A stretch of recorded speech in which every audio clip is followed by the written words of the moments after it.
नमस्कार. मी करमाळा डायमंड ग्रुपचा नवनाथ चौधरी TC रँकवर काम करत आहे. मी माझे डिस्ट्रीब्युटर डॉक्टर केवरे साहेब यांना डायबा लाईफसाठी औषधं दिली होती.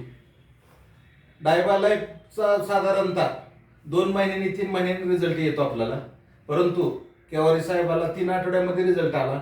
त्यांनी ज्यावेळेस औषध खायला सुरुवात केली त्यावेळेस त्यांची HbA1ची टेस्ट केली होती.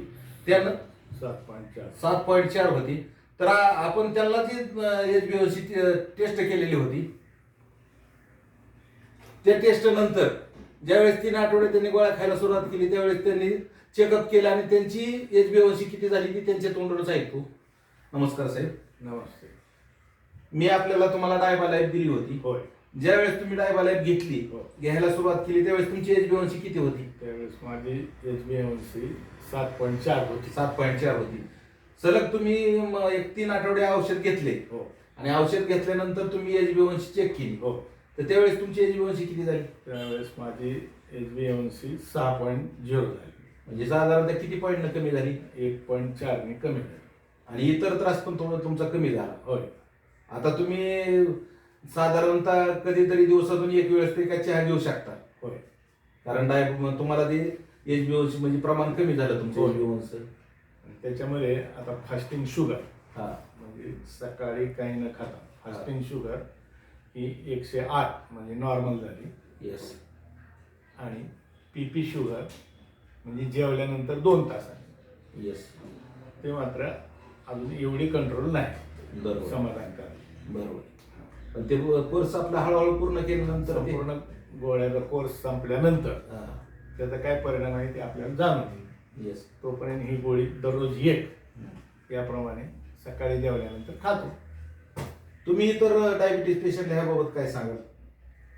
आता ही माझा संपूर्ण अनुभव झाल्यानंतर मग इतर कुणाला जर द्यायचं म्हटलं किंवा इतर ॲलोपॅथिक औषधांनी नाही जर कमी होत असं वाटलं तर ही आयुर्वेद मधला डायबा लाईफ हा प्रॉडक्ट मला बरा वाटतो.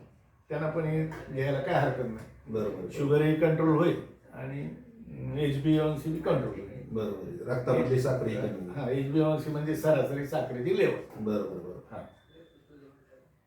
हे पहा, आपण आपले जे डॉक्टर आहेत त्यांना डॉक्टरांना वैद्यकीय क्षेत्रामधला पण 20-25 वर्षाचा अनुभव आहे. सहकार क्षेत्रामधला पण अनुभव आहे. ते जे गोष्ट करतात ते प्रत्यक्ष ज्यावेळेस ते अनुभव घेतात त्यावेळेस दुसऱ्याला शेअर करतात. आणि डॉक्टरांना त्यांना 15 दिवसामध्ये ज्यावेळेस थोडं फरक जाणवायला लागला त्यानंतर 3 आठवडे औषध घेतल्यानंतर त्यांनी HbA1ची चेक केली. 1 पॉईंटनं जवळजवळ 1.4 न त्यांची HbA1ची कमी झाली.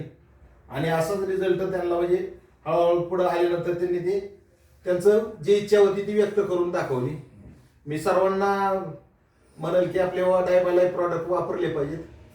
आणि सर तुम्हाला जर पूर्ण अनुभव आला किंवा तुम्हाला तुम्ही प्रेफर करणार परत नंतर आपण स्वतः येणार दुसऱ्याला पण द्यावा. Yes sir. थँक्यू. त्याचा जर उपयोगच स्वतः म्हणल्यानंतर बरोबर. त्याचा उपयोग दुसऱ्याला झाला पाहिजे. Thank you sir. तुम्ही बहुमूल्य वेळ दिल्याबद्दल मी आभारी आहे.